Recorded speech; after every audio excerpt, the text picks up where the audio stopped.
Hey kids, and welcome to the show. Today I'm going to be talking to the dads instead of to the kids. And the reason I want to talk to the dads is because I've joined a few groups on the internet to help me get through things. And one of the groups that I joined is a dads group. And I often find myself giving these dads advice. And I'm thankful to be in that position. However, a lot of the advice tends to be the same.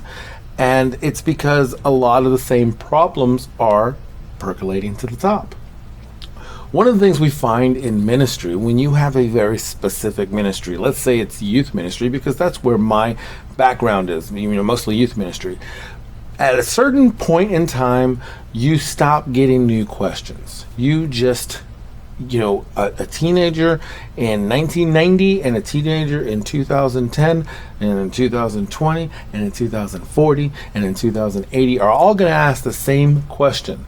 Who is this Jesus guy? What is the Holy Spirit? What is the Trinity? Why can't I do this or why can't I do that? Why don't we eat meat? So we eventually get to the point where we can study the specific questions that are going to be given to us all the time. And I say that because that tends to be the issue with relationships too. If you look for marriage counseling, they're going to tell you communication. Well, it's really hard to communicate with someone when you're angry at them. So if you don't start having good habits ahead of time, you're never going to get them. But I digress, and that's a topic for another day. Today, I really want to talk about the dads that are experiencing a tremendous amount of pain, and those are the ones that are having their families destroyed and they're being taken apart. People are having their children taken, their spouses are filing for divorce, and right now I'm talking specific about men, and I'm seeing a lot of men say, I've been with this woman for, it could be 1 year, 5 years, 10 years, some married for 23 years, some not married yet, all with children, and all the men saying the same thing. What do I do? What do I do? And unfortunately, when they go onto these websites, you hear a lot of bad advice. And there's some good advice in there, but there's a lot of bad advice. So I'm going to give you a couple of ways that you can discern whether something is good advice or bad advice, okay? So number one, who is the advice coming from? So if you are having problems with your spouse and you run to your single buddy and your single buddy starts telling you all about what's wrong with your spouse and what's wrong with you, you are receiving poor advice from someone. Now, if you're fighting for your marriage and you're having issues, well, then you find someone you respect, someone whose marriage is strong, maybe someone who's married for 20, 30, 40 years, and you run to them and say, I am having problems, because that is where you're going to receive wisdom. So watch where you are getting your advice. Number two, just because someone is wise and someone has your best interest at heart doesn't mean they have all the information, which means they can't give you the best advice unless they know everything. So take that advice and make sure that you apply all that information to it. So many people are so quick to just say, divorce her, leave her, put her to the curb, start documenting, do all this, because it's all about destroying that relationship. However, what we want to focus on is building a relationship, especially if you have kids, because even if you can't live together anymore, you have to do something for the kids. You have to be able to get along. They know that you don't get along. The kids need to know that you guys can get along to at least raise them. So make sure you're getting your advice from someone that has your best interest at heart, not someone who wants another buddy on the weekend. Discern that advice by finding out, well, did that person have all the information? And if they didn't, what information didn't they have? And you don't have to go back to that person, because advice is just that. It's counsel. So receive counsel. Now, more importantly than anything, you need to bring this to prayer.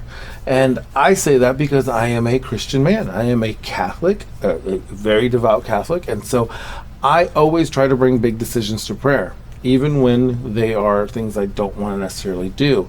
So bring it to prayer, bring it to meditation, because if you don't, then you're going off cold. When you pray, when you say those words to God, even if they're in your head, you're saying those words, and if it sounds crazy, if it sounds dumb, you're going to hear that, and God's going to let you know. Always approach those relationships with love. It's so sad when someone's been married. I've been married for going on a lot of years, so we've been together 15, 16 years. It's been a minute, and it saddens me when I know that people throw those relationships away for nothing more than dishes in a sink. And you think I'm kidding, but that can be the straw. But that straw happened because of years of mistrust, years of possible abuse, whatever that might be. And all of a sudden, you think that it can be fixed. A person that gets divorced spends half that time. I heard this once, and I think it's true. If say you're married for 5 years, well, you spent 2.5 years getting divorced. So half of that relationship, you've been getting divorced. And one of the biggest things that I see men complain about is, my wife doesn't want to hang out with me anymore. She doesn't want to do things with me. She just wants to be on the phone. She just wants to be doing this. And my advice to those men is this: what are you offering your wife? And this goes for wives too. So I'm not letting them off the hook. I'm just talking to men right now, and this advice goes both ways. What are you offering? What are you bringing to the table? You want her to treat you the way she treated you when you guys were dating, but did you take her out to dinner? Did you take her out to a movie? Are you doing those sweet little dating things? If the answer is no, you're not doing any of those things, then you can't expect her to do it. And I'm going to tell you, wives, if you're not doing any of those things, you can't expect him to do it, because relationships take work. And that oath was richer, poorer, sickness, health, better, worse. Thing is, everybody always wants the one side and not the other side. But when you live in that other side, when you live in the worst, you live in the poorer, you live in that pain and that grief together, then the other side is so much more happy and so much more joyous. So really simple advice today, guys.